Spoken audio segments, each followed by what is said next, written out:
Dear students, in this video, I will tell you how you can change your Instagram username. If you find this video helpful, like the video. If you're new to the channel, subscribe to the channel and press the bell icon.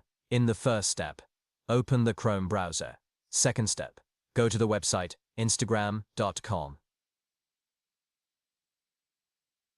Third step, go to your profile.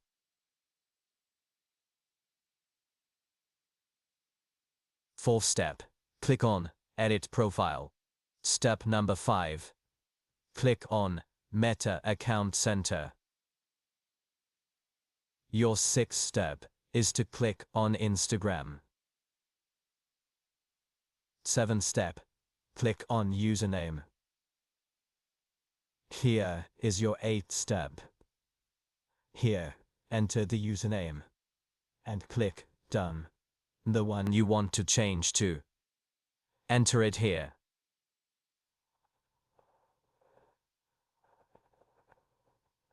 Now finally, the name has been changed. I will go to my Instagram account, into a profile, and show you to check. As you can see, my Instagram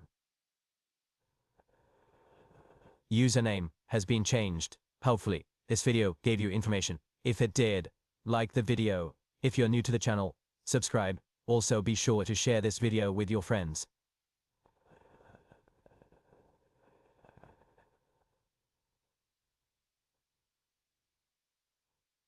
Music.